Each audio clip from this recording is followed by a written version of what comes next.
আমরা মানুষ হচ্ছে কীরকম জানেন, যদি বিলাসিতার মুখ দেখি তাহলে পিছনের দুঃখের কথা সব ভুলে যাই। পিছনে আমি কি ছিলাম, অতীতে কি ছিলাম, কীভাবে চলাফেরা করছি, যদি আমি 2 টাকার মুখ দেখতে পারি একবারে আসমানে উঠে যাই। আর যদি 2 টাকার মুখ আমি না দেখতে পারি তাহলে জমিনে নেমে যাই। এটা হচ্ছে আমাদের মানব জাতির হ্যাবিট।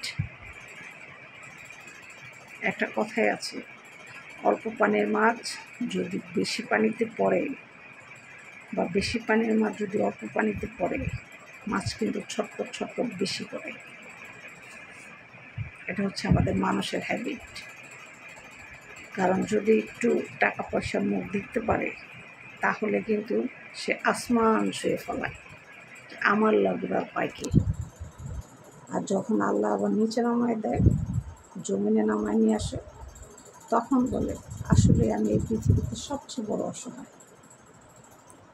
সবসময় একটা কথা মনে রাখবেন, আল্লাহ যেভাবে রাখে, যেরকম রাখে, সেভাবে থেকে সবসময় শুকর আলহামদুলিল্লাহ শুকরিয়া আদায় করবেন।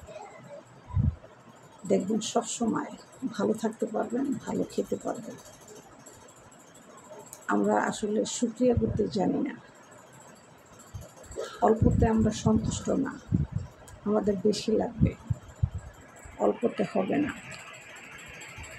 আমরা এখানে থাকতে পারি না, আমরা টিনের ঘরে থাকতে পারি না, মাটির ঘরে থাকতে পারি না, আমরা 10 তলা বিল্ডিংয়ে থাকতে পারি। কিন্তু যখন মারা যায় তখন ঠিকই মাটির ঘরেই আসল ঠিকানা হয়ে যায়। তাই সবসময় একটা কথা মনে রাখবেন, আমাদের শরীরটা আল্লাহ এরকম করে সৃষ্টি করছে, আপনার শরীরকে আপনি যেরকম তৈরি করবেন আপনার শরীর সেরকমই তৈরি হবে। ঠিক এটা আপনার সন্তানের ক্ষেত্রে, আপনার সন্তানকে আপনি যেরকম মানুষ করবেন সে সেরকমই মানুষ হবে। তাই লোভ আমরা মানুষ কম করব, কম খাবো, বিলাসিতার দিকে কম দেখব। ইনশাআল্লাহ আল্লাহ আমাদেরকে অনেক ভালো রাখবে।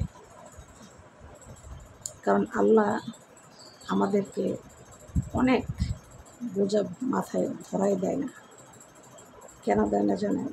কারণ আমরা নিতে পারবো না, এটা আল্লাহ জানে।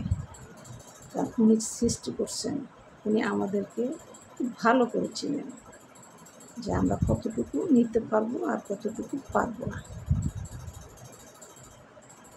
আমাদের টেনশন করার কিছু নেই। কোটি টাকার মালিক যদি আমি হই এই দুনিয়ার জমিনে থেকে, এটা যদি আমার ভাগ্যে লেখা থাকে অবশ্যই আল্লাহ দিবে। আর যদি সেটা আমার ভাগ্যে না থাকে, আমি শত চেষ্টা করলেও কোটি টাকার মালিক আমি হতে পারবো না। তাই শরীরকে ওইভাবে প্রস্তুত করেন যেভাবে সারা জীবন আপনি চলে ফিরে খেয়ে হালাল পথে চলতে পারবেন। শরীরকে সেভাবে প্রস্তুত করবেন। আপনারাও ভালো থাকবেন, ইনশাআল্লাহ আখিরাতেও ভালো থাকবেন।